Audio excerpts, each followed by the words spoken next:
Welcome to the first lecture for Radiochemistry 702. This lecture is an introduction to the course and a discussion on the chart of the nuclides, table of the isotopes, and other data used in radiochemistry.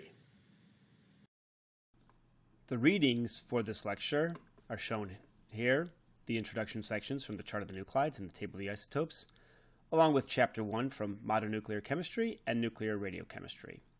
Links to these readings can be found on the Canvas site. When you've completed this lecture, please provide blog input, comments, questions, or a statement that the lecture is completed. It should be on the blog, which is the discussion sections of the Canvas site, and the link is shown here. This lecture is going to cover the class organization. We'll talk about the outcomes of the courses and gradings. We'll give a description of the chart of the nuclides along with the data within the chart of the nuclides, and then we'll define some terms of importance to radiochemistry, including some atomic properties, nuclear nomenclature, information related to X-rays and gamma rays, types of decays, and then we'll end this lecture with forces. The course description is provided here.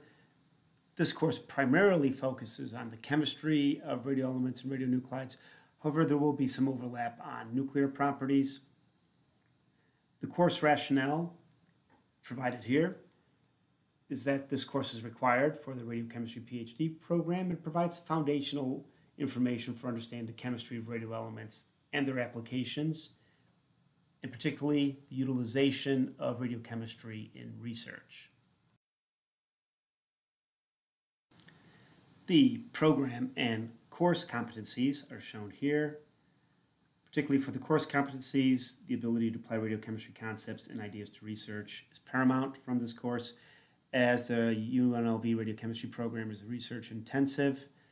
The main goal of this course is to prepare students for using the information described in the course for laboratory research. The outcomes for the course are shown here. One is to understand chemical properties in radiation and radiochemistry. In this case, the chemical properties, how they change in terms of radioactive decay, but also chemical properties of certain elements which are themselves radioactive, particularly the actinides or technetium. Use and application of chemical kinetics and thermodynamics to evaluate radionuclide speciation is covered. Speciation, the chemical form, and how that chemical form changes with time for radioactive elements, is a key component to understanding their behavior. The influence of radiolysis on the chemistry of radioisotopes is also important to evaluate and assess. Radioactive decay can change an environment, produce radicals that can influence the chemistry. Other topics include assessment and evaluation of radioisotope production and comparison and evaluation of radiochemical separations. Separations are primarily driven by oxidation state, and radioisotope production will be discussed through nuclear reactions. The nuclear properties of radioisotopes are the reasons that one would want to produce and separate them. Evaluating radioisotope properties for assessing chemical behavior is also covered in the course. Short-lived isotopes can be assessed at very low concentrations, the lowest being atom at a time chemistry. Another outcome is also the use and explanation of applications of radionuclides in research. And finally, this course will be the introduction for how to discuss and understand ongoing radiochemistry studies. The course grading is shown here. At the end of the lecture quizzes, there are 13. There will be 13 points, so that's 13% of the total grading. There are 5 take-home exams. Each one is worth 12% of the total points. The presentation at the end of the semester is 20%. And class participation makes up the remainder. The quizzes are take-home and have 2 due dates. The first due date is 5 days after the quiz is assigned, and then after that first due date, the answers will be posted. Answers can be changed and resubmitted within 3 days. However, any changed answers are only at 50% of the total grade. The course topics are shown here. It should be noted that the course topics can be varied during the semester based upon student interest. They primarily focus on chemistry, There is some interaction of radiation with matter related to dosimetry. And then there are some applications discussed, including reactors and nuclear forensics. The course agenda is posted here. Lectures will be posted as they are prepared, and the course will meet on Tuesdays and Thursdays, either in class or on WebEx over the Canvas site. The course final will be a presentation, 20 to 25 minutes, and it'll be based upon an oral exam format.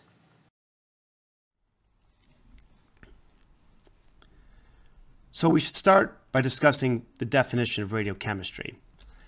There's a few different definitions people use.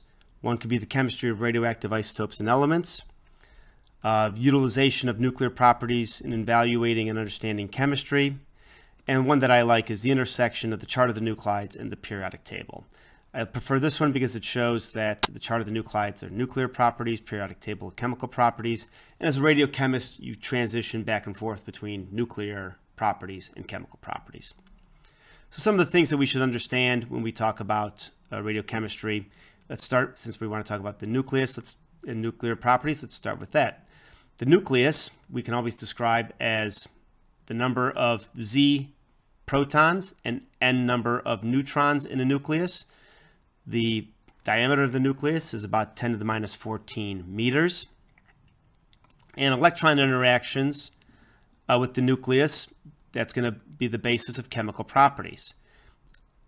Electrons are, those orbitals are on the order of 10 to the minus 10 meters. So the bulk of the radius and volume of an atom is composed of electrons, but the bulk of the mass, the small area, is occupied in the nucleus. And electrons, they can be excited, they can get into higher energy orbitals, they can undergo ionization. These binding energies of electrons can affect ionization. That changes some of the chemical properties, so different oxidation states. This will come into play more when we talk about the actinides, where there's multiple oxidation states. And that has to do with the fact that electrons are being loaded up into those electron orbitals, and the energy differences between the different orbitals are very small. So some of the terms that we have for atoms within radiochemistry, we've already discussed. Isotopes. So an isotope is the same Z, so the same proton number and different neutron numbers. An isobar, where we have the same A, the sum of the protons and neutrons. So as an isotope undergoes beta decay, it converts a neutron into a proton. So the sum, the A, remains the same. An isotone, that's the same number of neutrons but different number of protons. This is used to help identify how the neutrons and the protons have properties within the nucleus. And then something we've already mentioned, the isomer. So technetium-99m, that little M state. And it's a nucleus in an excited nuclear state. And the one way that we can describe a certain isotope is to have, as shown here, a chemical symbol with A, Z, the proton number, and possibly the neutron number listed here. The types of decays that we'll discuss within the course are listed here. Alpha decay, which we've already discussed, occurs among the heaviest elements. An example here is radium-226 that decays by an alpha that makes radon-220 and then energy. So energy is a common component of every alpha decay, and of every particle decay. This energy is actually the conversion of mass into energy. So E equals mc squared. Beta minus, in this case, a neutron is converted into a proton, so it moves up the periodic table. A beta particle, which is an electron, an antineutrino, and energy are produced. Positron decay, so these are in neutron deficient nuclides, where a proton is converted into a neutron, so it moves down the periodic table. A positron, which is the anti-particle of an electron, so it's the antimatter particle of an electron, and a neutrino are produced along with energy.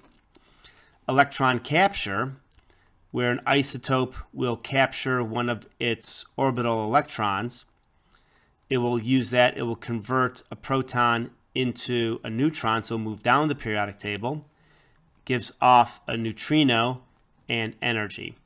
And then a final type of decay is spontaneous fission, where an isotope will spontaneously break into two components. An example here is californium-252 going to an isotope of xenon, an isotope of ruthenium, and then some neutrons, and of course with energy produced. These aren't the only decays. There are other more exotic decays that we'll discuss in the course, but these are the primary decays that are dominant in the chart of the nuclides. From the last decay we discussed, fission, one thing that's produced are the fission products. And the fission products, as we showed earlier, there's xenon, ruthenium, but you can get a probabilistic distribution of fission products as shown here for, in the green, uranium-233, in the red for uranium-235, and in the blue here for plutonium-239. See that there's a light peak and a heavy peak. There's these two variations that are shown. We're going to learn that the fission product distribution is dominated by the production of an isotope with a mass of 132, because that has two interesting nuclear properties associated with it. And we see here that this heavy fragment is pretty consistent regardless of what isotope undergoes fission, but the light fragment changes. So the uranium-233 is lighter, the uranium-235 is a little bit more, and the plutonium-239 is a little bit more, a little bit heavier. We can also see the influence of neutron energy. Now again, this is admittedly a log scale, but as we see, as the neutron energy increases, this valley area on the fission product distribution curve decreases. So there are two things going on that can change information about fission. One is the material that's undergoing the fission. We see a fission product distribution change. And then two is the energy of the neutron can also have an influence on the fission product distribution change. And here to note, if you wanted to identify which was the fuel, which fuel produced these isotopes, imagine if you looked at a ratio of zirconium to technetium, uranium-233, high amount of zirconium, low amount of technetium. The red uranium-235, about equal amounts zirconium, technetium, and plutonium-239, low amount of zirconium, high amount of technetium. Photon emission is observed through two routes in radiochemistry. One is through gamma decay, where an excited nuclear state de-excites by emission of a photon. So this can occur when a radioactive isotope decays to a daughter. It may not decay to the ground state directly. It may decay to an excited nuclear state. That nuclear state often has a lifetime on the order of nanoseconds to picoseconds. However, something that is metastable has a much longer lifetime, can be hours, can even be years.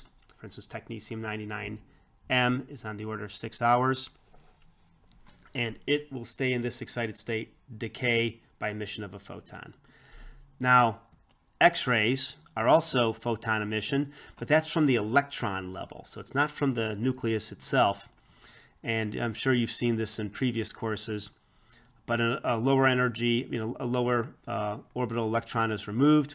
Electrons from the higher higher occupancy occupy that space, and a photon is emitted with that change.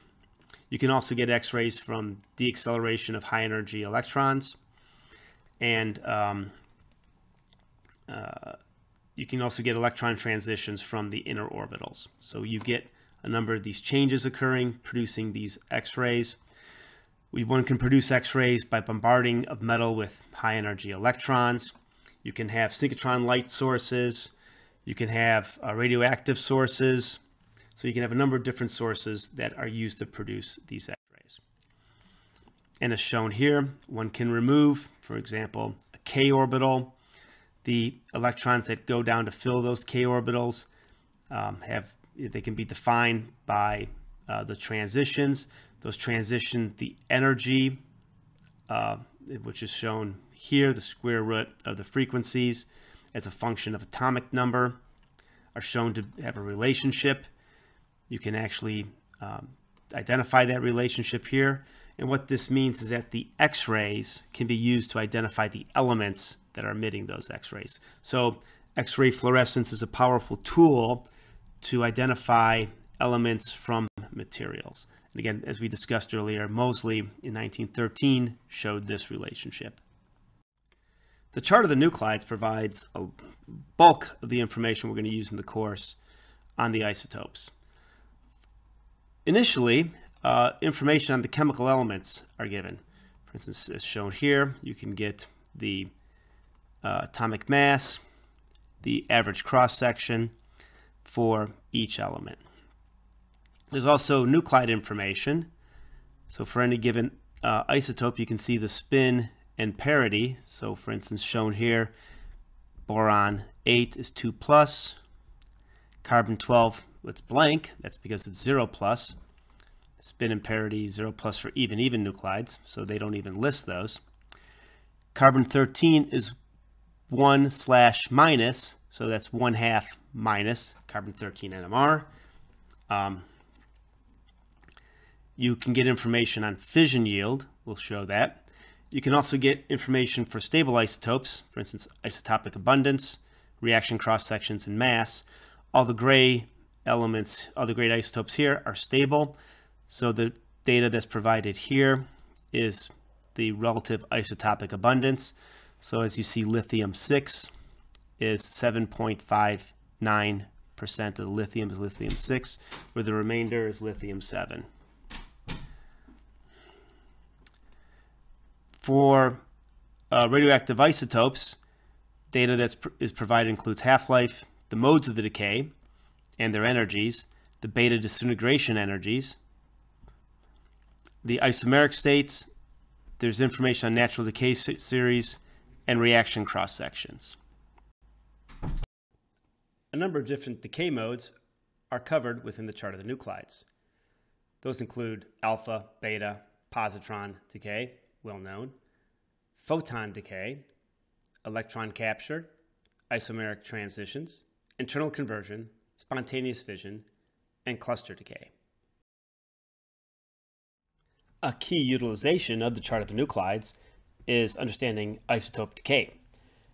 From the legend on the chart of the nuclides, you'll see this little figure where it says the origin nucleus, and anything that comes with the word out, that has to do with a decay. In means that if I hit this nucleus with an alpha particle, this would form. If I hit it with a proton, this isotope would form. Now, if we look at decay, if I emit an alpha particle, it goes from the original down diagonally 2. If a beta minus comes out, it moves up diagonally 1. And if a positron, or it decays by positron emission or by electron capture, it goes down diagonally. So let's take a look at an example of the area of the chart of the nuclides. If we look at something like plutonium-235, this symbol here is electron capture. So plutonium-235 decays, if I follow here, goes this way, and it decays to neptunium-235. It's going down because it's taking an excess proton and converting it to a neutron. If I have something such as protactinium-235, it decays by this beta minus, which is here, and it takes an extra neutron and converts it to a proton, so it moves up to uranium-235. And then if I have something like plutonium-238, it decays by alpha. There's a little alpha here. The original nucleus alpha out, so it goes down 2. And this plutonium-238 kicks out an alpha and makes uranium-234. So it's a loss of 2 protons and 2 neutrons. So it goes down by 2 protons and over by 2 neutrons. So it's a total mass loss of 4, but going down 2 rows. And you can use the chart of the nuclides to understand all sorts of decays and nuclear reactions. For instance, one is the formation of this isotope, plutonium-238, which will describe its uses. It's used in space exploration as a heat source to produce electricity in spacecraft. And we'll discuss this and other isotopes during the course. Other information in the legend of the chart of the nuclides is shown here. Symbols for the decay are provided. Some already familiar: alpha, beta minus, beta plus. This is a little unusual: double beta decay. And cluster decay is a charged particle that's larger than an alpha particle. For time, it should be noted that year is designated as A. And there's other symbols that are shown here, particularly whether or not an abundance is weak, very weak, less than 10 to the minus 3%, or very, very weak, 10 to the minus 6%. And then the color legends are shown here that are related to neutron absorption properties, half-lives, and fission yields. The legend of the chart of the nuclides is useful for demonstrating the information that's provided in the database.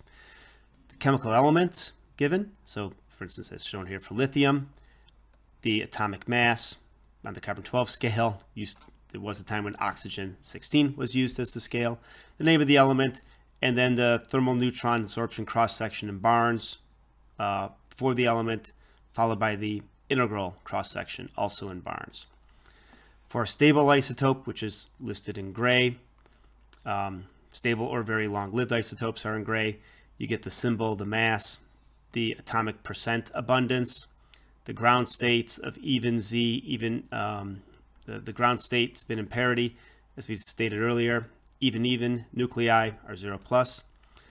The thermal cross-section in Barnes leading to isomeric and ground state, and the resonance cross-section in Barnes, isomeric and ground state.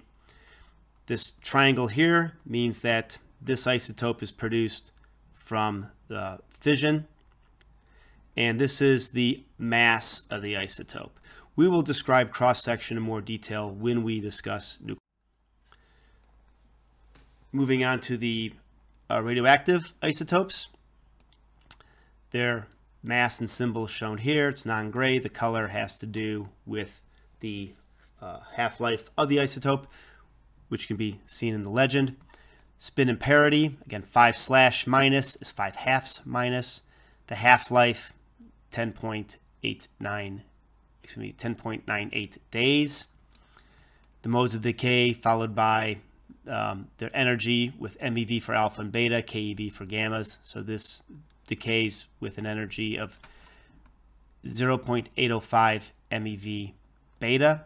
So beta is listed here. The gamma is 91.1 KeV. The cross-section information and the beta disintegration energy. As you see, the beta disintegration energy is a little bit higher than the beta decay energy, so some of the energy is going elsewhere, possibly to a gamma decay.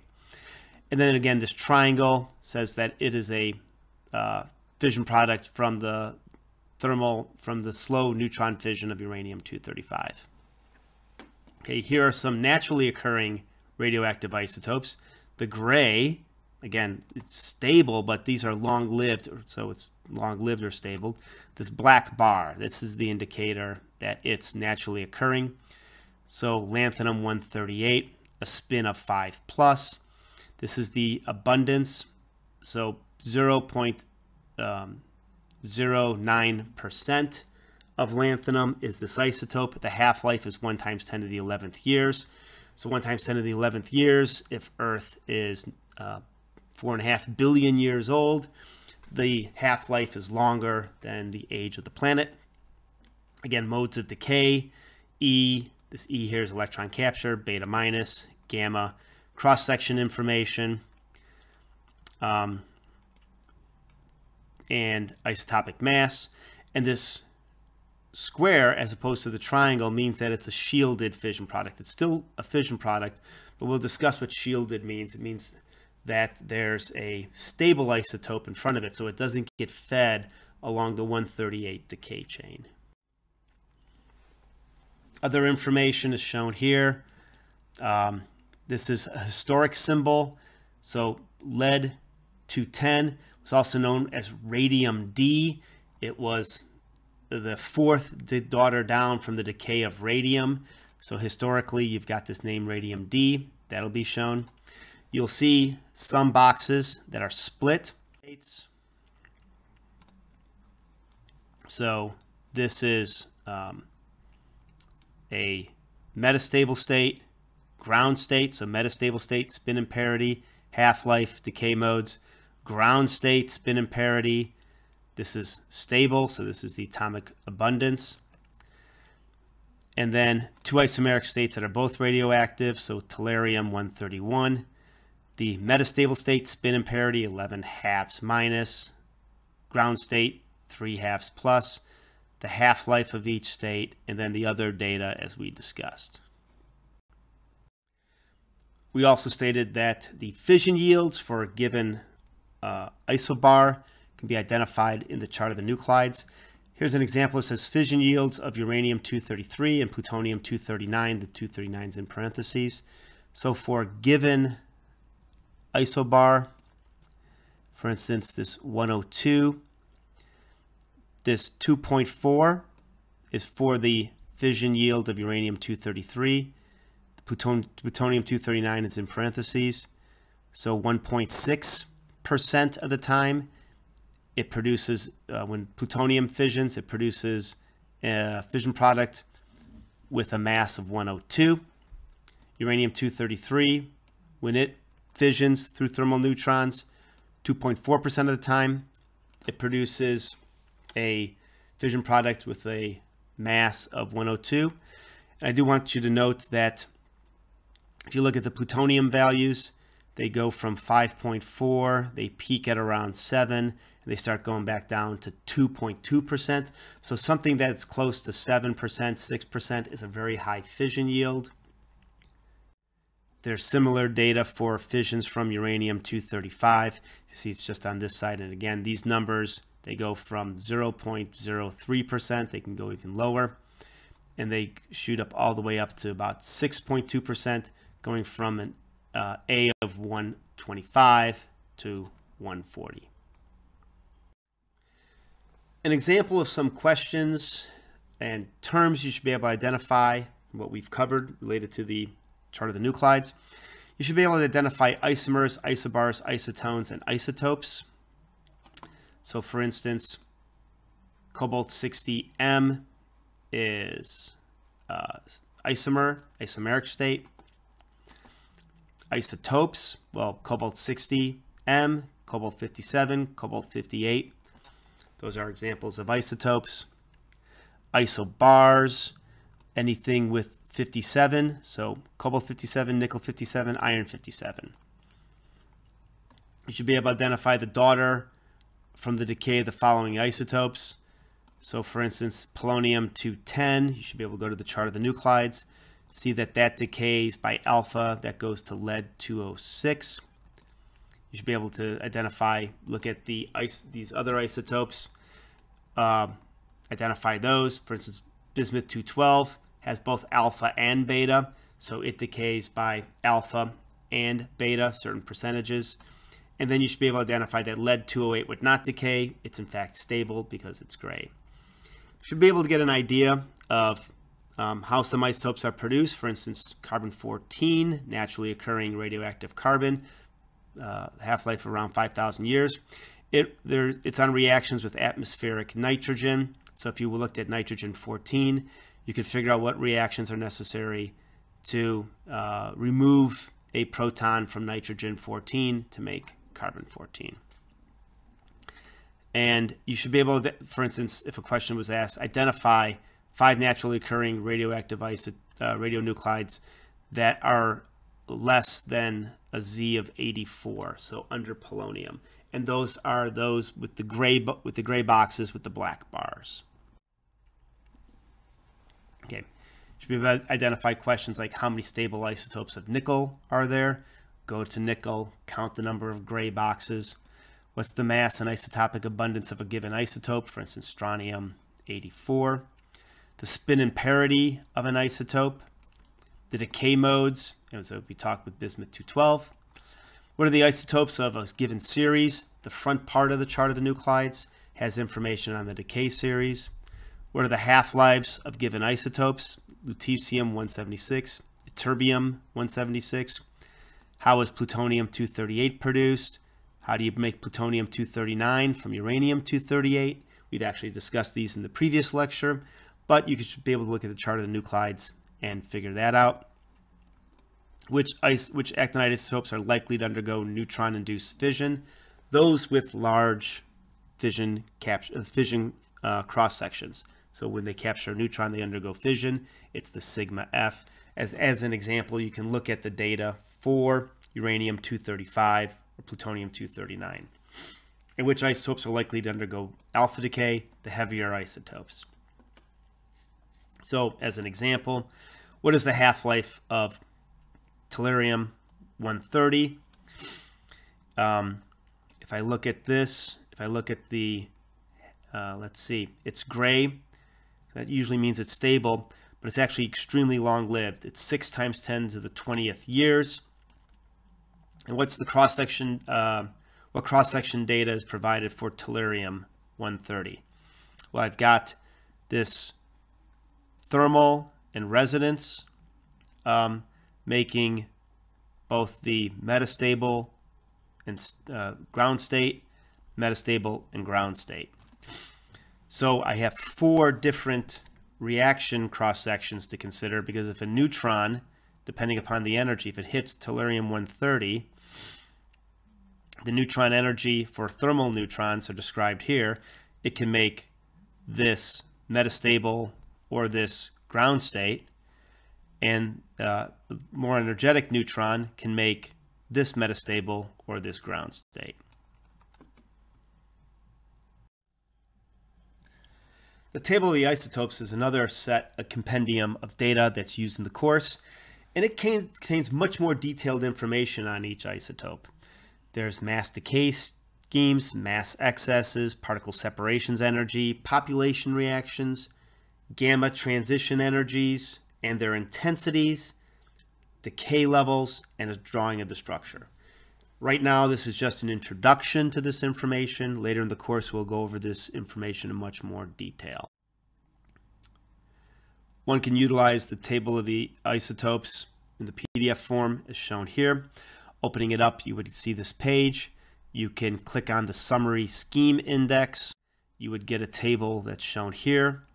This would allow you to pick any summary of isotopes with a given mass. The mass parabola, for instance, we'll select A of 60. We would click on that. It would pull up information. It would go to this mass parabola as shown here. So these are the isotopes with an A of 60, some fundamental information. For instance, we'd want to look at cobalt 60. We can get more detailed information on cobalt 60 by clicking this. It would bring us to this page, which would give us information on the mass excess, the neutron separation energy, the proton separation energy, the Q value. These are all these terms that we'll define later. Reactions on how they're produced, then branching levels. If I clicked on this value here, it would bring me to here. And this is my decay scheme. And this shows how cobalt 60 with a 5.2714 year half-life, a spin and parity of 5/2 plus, decays to nickel. And as we see that 99.925% of the time it decays to this excited state of nickel. And then that excited state, 99.9% decays to this state, and then 99.98% of the time it decays down to the ground state. So what this would show for cobalt 60, we would get 2 photons from the gamma decay, one at 1,173 keV, and another one is 1,332 keV. So the gammas are related to the decay of the cobalt. Each one of these states have a half-life on the order of picoseconds, and they decay rapidly to this stable nickel 60. We'll go over this information in more detail throughout the course. Right now it's just kind of introduction for the data that's available in the table of the isotopes. Another term that we've described is the half-life. And the half-life is the amount of time it takes for half of a radioactive material to disappear.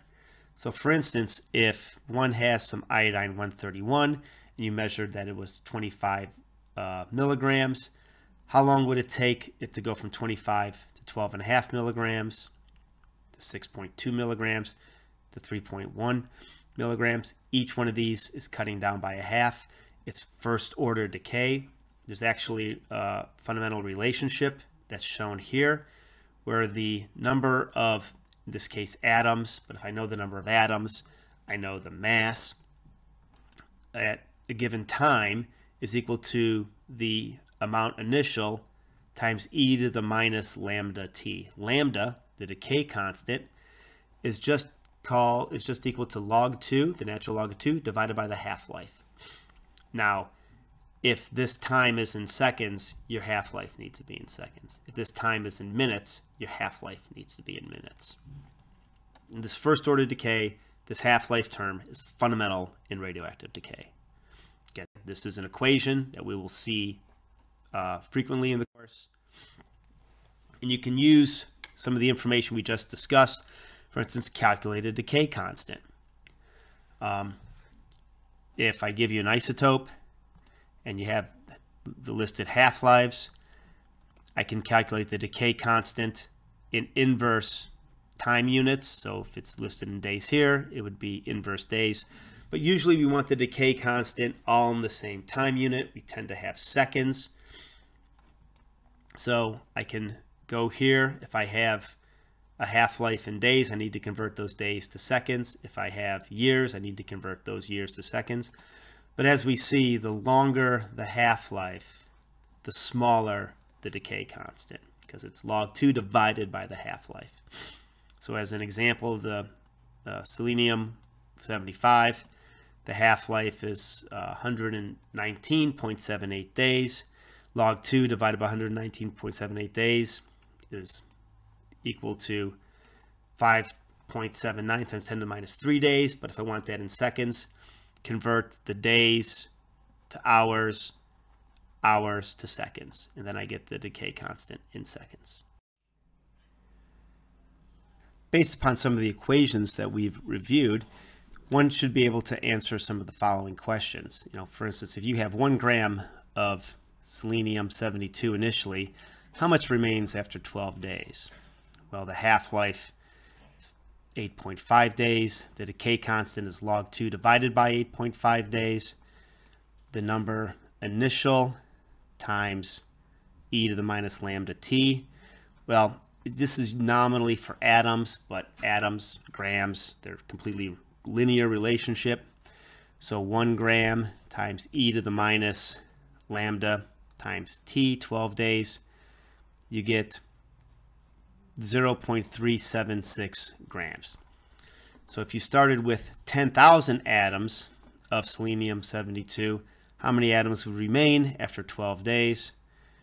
Well, after 12 days, it's 0.736, so 37.6% remain. So if I started out with 10,000 atoms, I'd have 3,760 atoms after 12 days. So these relationships are the same. Mass, number of atoms, they're correlated. Other examples of equations and reactions and decays you should be able to understand from this first lecture are shown here. So for instance, if you're given a certain isotope, arsenic 66, figure out how much of that isotope remains after a given time, half a second. So how would one do that? If just a percentage, well, use the equation where I put in n naught, that's my initial amount.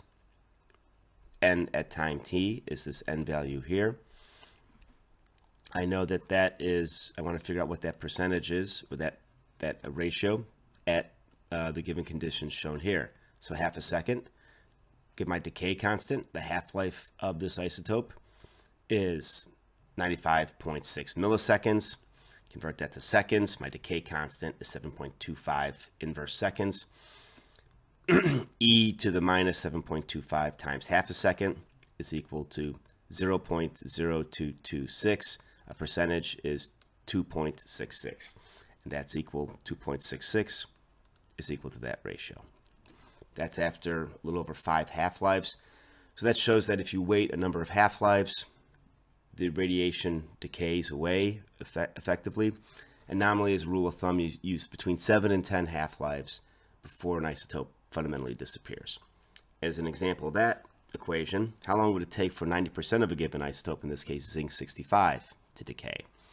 Well, let's use this equation again. However, we need to set up so that if we're talking about 90% of it decaying, the amount that remains is 10%. So you take 100 minus the percentage that you're interested in, and that will give you this ratio value, which I show is here.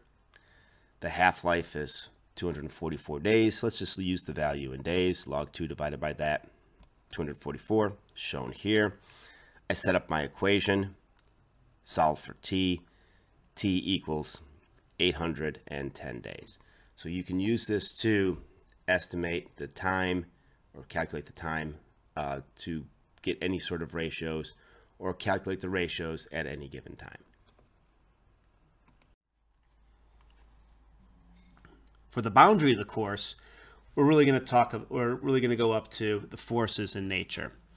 In nature, there are 4 fundamental forces: gravity, electromagnetic, which you likely have seen before, then weak interaction, and then strong interaction. Weak interaction is used in beta decay, where neutrino interaction produces beta decay.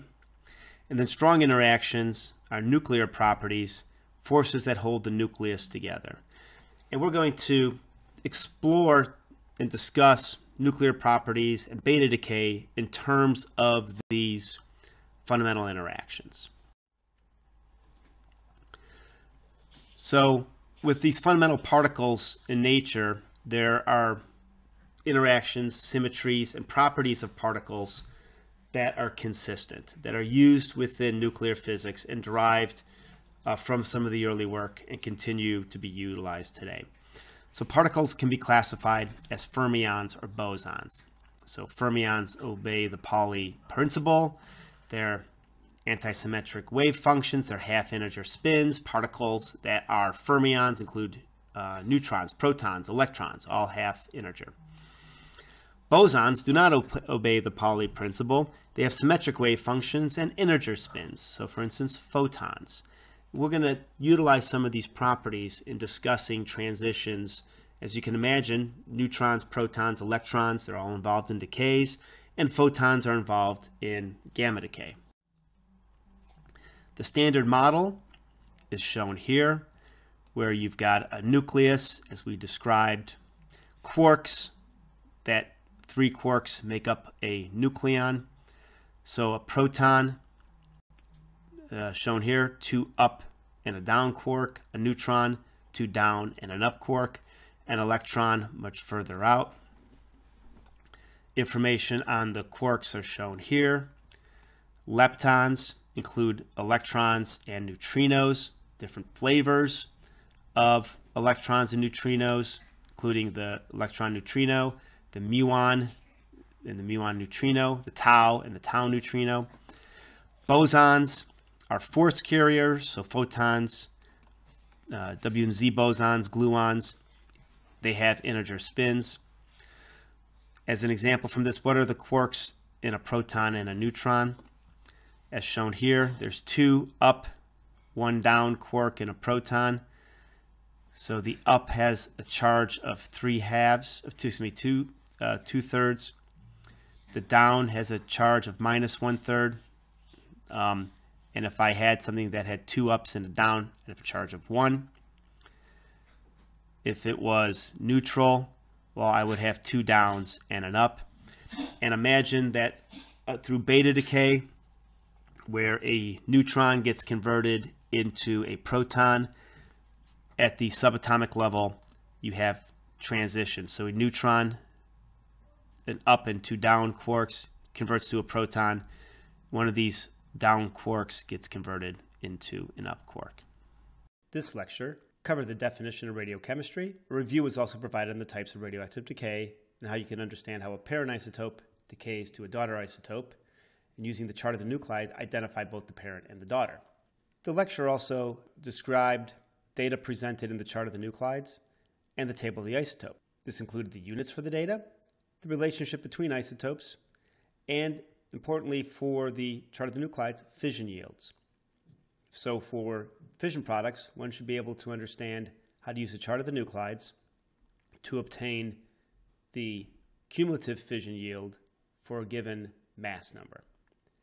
You should be able to identify common fission products and understand the difference between X-rays and gamma rays. As a further review, please read the introduction to the chart of the nuclides and the table of the isotopes, along with the first chapters of the textbook. Some questions you should be able to answer are provided in the next few slides. One is, what are the course outcomes? And they're listed here. They were discussed previously.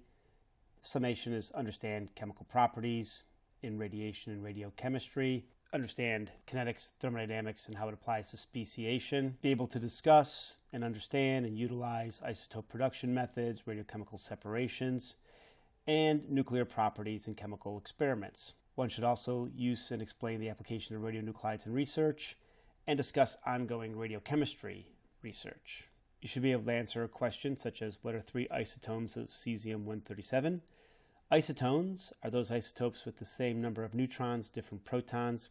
Cesium has 82 neutrons, so the isotopes listed here, from praseodymium-141 to iodine-135, all have the same number of neutrons and different number of protons as cesium-137.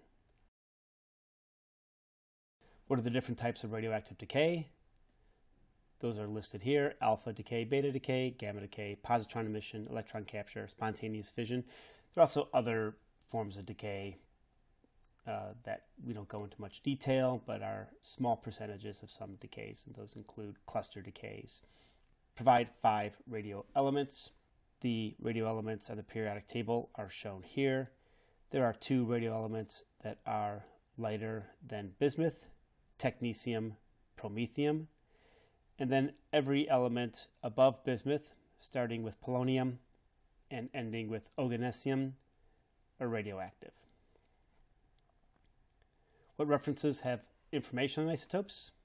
You can always evaluate the chart of the nuclides and the table of the isotopes to get information on isotopes. This can be supplemented with the IAEA isotope browser, which you can download to your phone for a handy reference. Using the chart of the nuclides, what are the stable isotopes of an element, in this case, rhenium? As shown here, the gray we know is stable, but is actually stable or very long-lived. So if you were to answer this question with rhenium, you would need to have a clarification. I would say that the one stable isotope is rhenium-185. What is the beta decay energy of holmium-170? As we see here, we have the metastable state and the ground state. The beta decay energy for the ground state is 1.7 MeV. What is the decay mode of copper-64? Looking at the data in the chart of the nuclides, you see that there's electron capture, beta minus, and beta plus for the decay modes of copper-64, and indeed copper-64 does decay by these modes. When you've completed this lecture, please comment on the blog and respond to PDF quiz.